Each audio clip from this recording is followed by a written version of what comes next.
Assalamualaikum warahmatullahi wabarakatuh. Anak-anakku tercinta kelas 12 IPA. Sekarang kita masuk materi baru tentang enzim dan metabolisme sel. Nah, enzim dan metabolisme sel, kita ulang ya. Kita akan bahas tentang enzim dan metabolisme sel. Lanjut peta konsepnya adalah sebagai berikut. Nanti kalian akan mempelajari tentang apa itu metabolisme, kemudian apa sih sebenarnya kaitannya enzim dengan metabolisme. Jadi mengapa kita harus membahas tentang enzim dulu baru metabolisme. Kenal enzim kan kelas 11 dulu kita mengenal berbagai macam enzim yang ada kaitannya dengan metabolisme. Nah, metabolisme adalah rangkaian dari reaksi kimiawi untuk mengubah zat-zat yang menghasilkan energi ataupun zat-zat yang memerlukan energi. Jadi, Anda nanti mengenal ada yang disebut sebagai anabolisme, ada yang disebut sebagai katabolisme. Kalau anabolisme itu reaksi kimiawi yang memerlukan energi, itu anabolisme. Kalau katabolisme reaksi kimia yang menghasilkan energi. Nah, coba dilihat katabolisme ada kata berarti menguraikan atau pembongkaran senyawa yang kompleks besar menjadi senyawa yang lebih sederhana dan menghasilkan energi. Jadi kalau katabolisme itu pembongkaran atau penguraian senyawa kompleks menjadi senyawa yang lebih sederhana dan hasilnya adalah energi. Contoh katabolisme itu adalah proses respirasi. Nah, sedangkan anabolisme itu adalah penyusunan.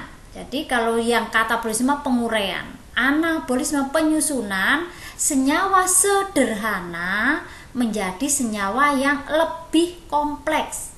Saya ulangi, kalau kata menguraikan besar menjadi kecil, kompleks menjadi sederhana. Kalau anabolisme menyusun senyawa sederhana menjadi senyawa yang lebih kompleks.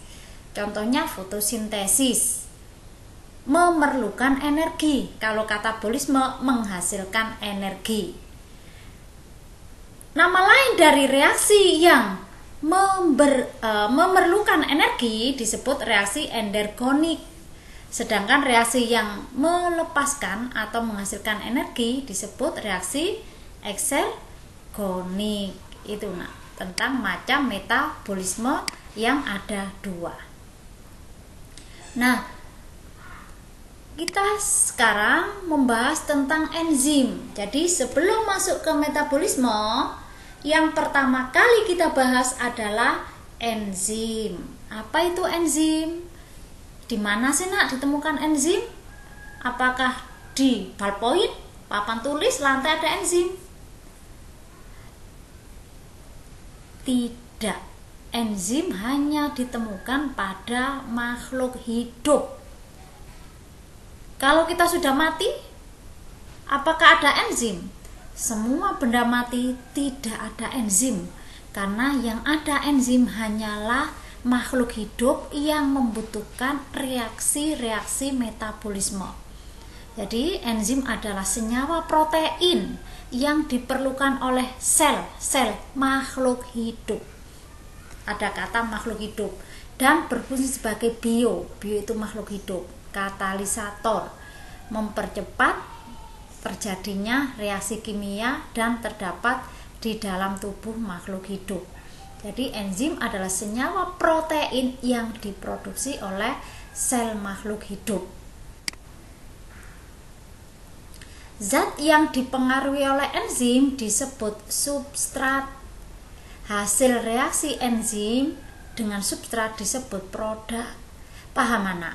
Contohnya, enzim amilase, substratnya adalah amilum, produknya adalah glukosa. Contoh lagi, kelas 11 dulu nak. Enzim lipase, apa substratnya? Substrat itu adalah zat yang dipengaruhi oleh enzim. Substratnya apa? Enzim lipase, substratnya adalah lipid. Hasilnya apa? Lipid akan dikatalis oleh enzim lipase menjadi asam lemak dan gliserol. Jadi produknya adalah asam lemak dan gliserol, substratnya adalah lipid, enzimnya adalah lipase. Ini nak klasifikasi enzim. Enzim intraseluler, jadi di dalamnya sel enzim tersebut berada. Contohnya adalah enzim katalase yang mempengaruhi atau yang mengkatalis hidrogen peroksida yang bersifat racun. Dengan bantuan katalase akan menjadi senyawa yang disebut sebagai air dan oksigen atau H2O plus O2 itu. Kemudian ada enzim yang bekerja di luarnya sel sehingga disebut enzim ekstraseluler. Contohnya enzim pencernaan. Apa saja nak komponen penyusun enzim? Diingat ge, komponen enzim ada dua, yaitu apoenzim dan gugus prostetik. Apoenzim itu adalah komponen yang terbangun atas protein. Perlu diingat nak, enzim itu secara umum ada dua komponen penyusunnya, yaitu apoenzim dan gugus prostetik. Apoenzim berupa protein, gugus prostetik berupa senyawa kimia non-protein. Apa saja nak yang termasuk gugus prostetik? Kofaktor atau ion anorganik dan koenzim atau senyawa organik kompleks. Halo, paham apa ndak iki nak? Halo anak-anakku yang ganteng, cantik, paham ini? Ini saya bayangkan kalau di kelas kalian mesti mantuk-mantuk begitu, tapi mbok ngerti mbok gak. Gini nak, contohnya adalah kalau kalian makan daging. Daging itu adalah makanan yang mengandung protein. Nah, protein itu sangat penting. Kenapa? Ternyata protein itu turut serta sebagai zat yang membangun enzim di dalam tubuh kita. Setiap proses metabolisme itu mesti melibatkan enzim. Maka kita tidak boleh nak makan kekurangan protein. Apa dampaknya? Selain dia mampu, protein selain mampu sebagai penyusun sel-sel, protein juga ada yang berperan sebagai enzim. Nah, apakah kita cukup mengkonsumsi protein supaya sel kita hidup? Tidak nak, kita tidak boleh hanya mengandalkan protein atau karbohidrat saja, tapi mengandalkan komponen penyusun enzim yang lain. Karena sel kita itu bisa hidup kalau enzimnya normal. Nah, komponen penyusun enzim yang kedua ini non-protein. Contohnya apa sih nak? Ini kofaktor ion-ion anorganik itu contohnya ada yang disebut Zn, Fe, Cl-min, itu adalah kofaktor. Sedangkan koenzim itu senyawa organik kompleks. Contohnya apa sih nak? Vitamin, kemudian NADH. Berbagai jenis vitamin itu jumlah yang kita butuhkan tidak terlalu banyak, tapi akan mengganggu sistem metabolisme kalau kita kekurangan vitamin tertentu.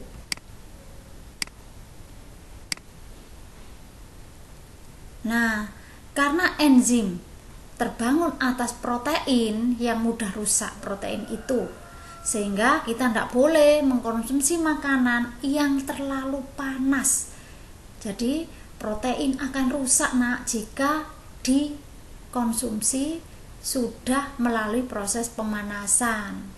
Misalnya kalau orang Jepang itu luar biasa, mereka sangat cerdas karena memang konsumsi yang ia masukkan ke dalam tubuh mayoritas ikan mentah atau setengah matang, bahkan segar langsung diberi saus, begitu langsung dimakan. Kalau tidak melalui proses pemanasan, enzimnya, proteinnya masih utuh, sehingga luar biasa gizi yang masuk ke dalam tubuh. Kalau kita mau enggak ikan mentah dimakan? Enggak mungkin kalau kita ya. Atau kalian mungkin ada yang masih keturunannya orang Jepang, Cina, itu biasanya suka yang masih mentah atau setengah matang. Kita lanjut ya. Enzim bekerja spesifik, hanya bekerja pada substrat tertentu. Contohnya, enzim amilase hanya bisa bekerja jika substratnya berupa amilum atau karbohidrat. Kalau lipid tidak bisa, kalau lipid enzimnya harus lipase. Jadi dikatakan bahwa sifat enzim adalah menggumpal jika dipanaskan, mudah sekali rusak. Bekerjanya spesifik. Kalau kalian ingin mengkonsumsi makanan dengan limpahan enzim yang banyak, maka kalian harus mau dengan makan sayur atau buah, apalagi lalap atau sayuran yang masih mentah. Lalapan itu bagus itu nak, itu adalah enzim masih utuh, masih ada dengan melimpah sekali. Sayur buah itu berfungsi sebagai katalis yang akan mempercepat reaksi. Jadi dia akan mempercepat agar, contohnya enzim protease mempercepat agar protein bisa mudah pecah menjadi asam amino. Dengan cara apa? Menurunkan energi aktivasi. Jadi kita tidak usah terlalu banyak energi untuk mengaktifkan, tapi dengan adanya enzim, maka energi aktivasi yang ada di dalam tubuh kita bisa menurun. Jadi tidak usah bekerja terlalu keras, karena ada yang mempercepat. Makanya disebut katalis. Nah, dapat digunakan berulang kali karena tidak ikut bereaksi. Jadi amilase bisa digunakan, setelah digunakan diulang lagi, digunakan kembali. Jumlah yang dibutuhkan sedikit namun mutlak dibutuhkan. Umumnya bekerja bolak-balik atau dua arah. Ngerti maksudnya nak? Bolak-balik atau dua arah. Contohnya, enzim amilase itu mampu memecah amilum menjadi glukosa. Pada saat kita membutuhkan polisakarida atau komponen yang lebih kompleks, maka enzim amilase mampu merubah glukosa menjadi polisakarida kembali. Nah, coba dilihat nak tentang cara kerja enzim. Enzim bekerja dengan cara menurunkan energi aktivasi, yaitu energi yang dibutuhkan agar reaksi kimia tertentu dapat terjadi. Coba dilihat, jika tanpa enzim, ini ya, ini tanpa enzim yang warnanya coklat muda atau kuning, ini tanpa enzim. Coba, kalau tanpa enzim, energi yang dibutuhkan lebih besar. Sedangkan dengan enzim, coba lihat grafiknya, energi potensialnya lebih sedikit. Nih. Nah, itu adalah kerja dari enzim yang menurunkan energi aktivasi. Ada dua nak teori cara kerja enzim. Coba lihat yang pertama ini adalah tentang teori gembok dan kunci atau lock and key. Enzim memiliki bentuk sisi aktif yang sangat spesifik. Coba lihat ini enzimnya, ini adalah sisi aktifnya. Nah, sisi aktif enzim ini sangat spesifik, hanya sesuai dengan substrat tertentu.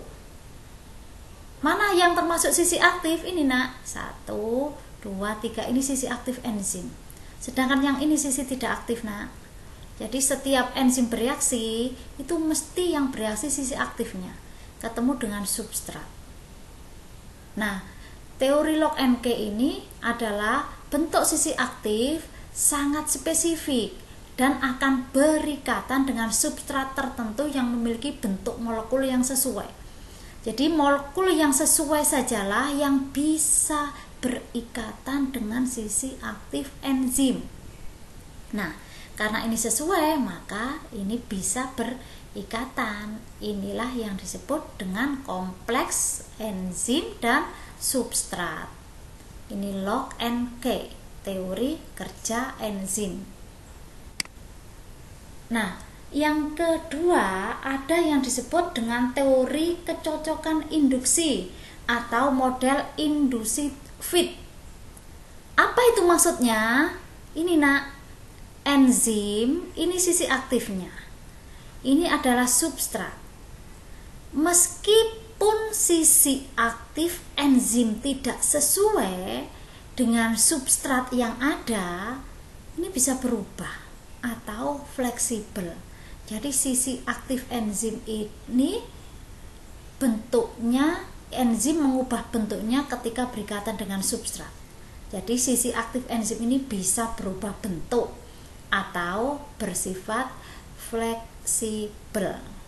Paham nggih? Jadi kalau model induksi fit itu sisi aktif enzim bersifat fleksibel menyesuaikan bentuk substrat. Paham nggih? Oke, kita lanjut ya nak. Nah, dalam melakukan kerjanya itu ada yang menghambat nak kerja enzim. Itu disebut inhibitor. Jadi enzim itu ada yang mengganggu pada saat melakukan pekerjaannya. Contoh kehidupan sehari-hari yang nyata, misalnya gas karbon monoksida. Karbon monoksida itu bersifat racun, ternyata dia adalah inhibitor. Jadi inhibitor ini akan mengganggu kerja enzim, bahkan bisa menyebabkan enzim tidak mampu mengkatalis substrat. Contohnya ini adalah inhibitor irreversibel, berikatan dengan sisi aktif enzim secara kuat. Jadi sangat kuat sehingga enzim menjadi tidak aktif dan tidak dapat kembali seperti semula. Enzim tidak berdaya. Kenapa? Karena diikat dengan kuat oleh inhibitor irreversibel. Akhirnya apa? Akhirnya enzim menjadi tidak aktif dan tidak dapat kembali seperti semula. Jadi enzimnya tidak bisa kembali lagi, rusak. Kalau inhibitor reversibel itu berikatan dengan sisi aktif enzim secara lemah. Kalau irreversibel sangat kuat ikatannya. Ini berikatan dengan sisi aktif enzim secara lemah sehingga enzim dapat kembali seperti semula. Itu sehingga pakai kejam ya inhibitornya kepada enzim, sehingga enzim masih bisa memperbaiki dirinya kembali pada keadaan semula. Ini contoh dari inhibitor reversibel kompetitif. Jadi ada inhibitor kompetitif, ada inhibitor non kompetitif. Coba lihat kalau inhibitor kompetitif, ada inhibitor non kompetitif. Bagaimana kalau kompetitif? Coba kita lihat ini enzim Ini sisi aktifnya. Sedangkan yang ini adalah substrat. Enzim, ini sisi aktifnya, ini substrat. Kemudian enzim ini sedang mengikat substrat. Akhirnya enzim melepaskan produk. Ini tadi substratnya. Akhirnya substratnya akan pecah menjadi produk ini. Contohnya adalah misalnya, ini saya ulangi lagi untuk mempermudah nak. Misalnya ini adalah lipid substratnya, ini adalah enzim. Maka lipase ini mampu memecah lipid menjadi asam lemak dan gliserol itu. Sedangkan nah ini adalah reaksi enzim dan substrat yang terhalang oleh inhibitor kompetitif. Apa maksudnya? Maksudnya adalah ini nak, coba lihat. Ini adalah enzim, ini adalah inhibitor. Ini adalah substratnya. Nah, inhibitor dan substratnya, ini hampir sama. Akhirnya apa? Akhirnya enzim tidak berikatan dengan substrat, tapi berikatan dengan inhibitor. Paham maksudnya? Saya ulangi nggih. Inhibitor kompetitif itu inhibitor yang bentuknya menyerupai substrat, ya, bentuknya menyerupai, sehingga enzimnya ini tertipu. Dia tidak mengkatalis substrat, ternyata dia mengkatalis inhibitor. Apa yang terjadi? Substratnya merana, terbengkalai karena tidak diikat oleh enzim. Apa yang terjadi tubuh kita? Tubuh kita bisa sakit akibat tidak mampu dikatalis oleh enzim. Contohnya, kita butuh asam amino. Karena enzim protease tidak bisa membantu protein memecah menjadi asam amino, maka kita tidak mampu memperoleh nutrisi protein sederhana yang berupa asam amino. Jadi saya ulangi, inhibitor kompetitif itu adalah inhibitor yang menyerupai substrat, sehingga enzim tidak mampu mengkatalis substrat. Kenapa tidak mampu? Karena sisi aktifnya enzim sudah diisi oleh inhibitor ini yang inhibitor ini yang substratnya. Bagaimana kalau inhibitor non kompetitif? Kalau inhibitor non kompetitif tidak demikian. Inhibitor non kompetitif itu inhibitornya tidak menyerupai substrat, tapi merusak sisi yang tidak aktif enzim. Contohnya, ini adalah sisi aktifnya enzim. Seperti ini sisi aktifnya. Ini inhibitornya tidak nempel di sisi aktif, tapi nempel di sisi yang tidak aktif enzim. Akhirnya apa? Akhirnya sisi aktif enzim ini bisa berubah karena inhibitornya menempel di sisi tidak aktif. Istilahnya kok digandoli gitu nak ya, istilahnya itu dia merusak struktur dari sisi aktif enzim. Akhirnya apa? Kalau sisi aktifnya berubah, nah kalau sisi aktifnya berubah, substrat tidak dapat berikatan dengan sisi aktif karena sudah tidak cocok lagi. Karena kenapa? Diganggu oleh inhibitor non kompetitif. Saya anggap paham nak, mudah-mudahan paham. Ini adalah faktor-faktor yang mempengaruhi kerja enzim. Suhu terlalu panas, maka enzim akan rusak atau terdenaturasi. pH, kerja enzim dipengaruhi oleh pH. Contohnya, pada saat Anda akan jatuh sakit, itu maka air liur Anda atau Anda merasakan di mulut pahit, saya loh Bu kok pahit atau asam, makan sate kok jadi pahit Bu, ini makan daging bistik kok pahit semua, ndak enak. Kalau Anda merasakan sinyal seperti itu, berarti enzim Anda mulai tidak bisa bekerja normal. Berarti Anda tampak mulai jatuh sakit kalau seperti itu, harus makan lebih banyak. Karena enzim amilase yang ada di dalam mulut itu bekerja pada pH netral. Harus tidak terasa pahit, tidak terasa asam, alias tidak ada rasanya. Itu enzim amilase bekerja pada pH 7 netral. Tapi kalau enzim pepsin di lambung bekerja pada pH asam.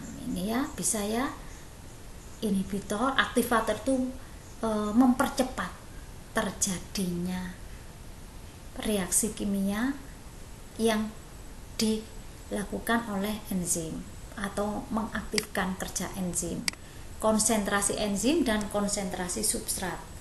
Semakin banyak enzim dibandingkan substrat, kerja enzim semakin cepat.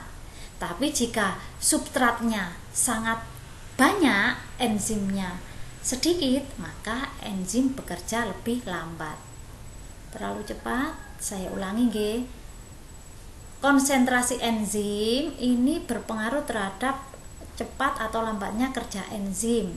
Jika konsentrasi enzim lebih banyak dibandingkan substrat, saya ulangi, jika konsentrasi amilase lebih banyak dibandingkan karbohidrat atau amilum, maka kerja enzim lebih cepat.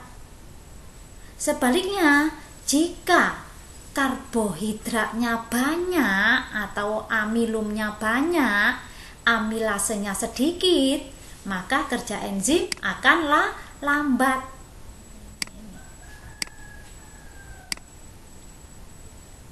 Cukup demikian Nak, saya anggap sudah paham.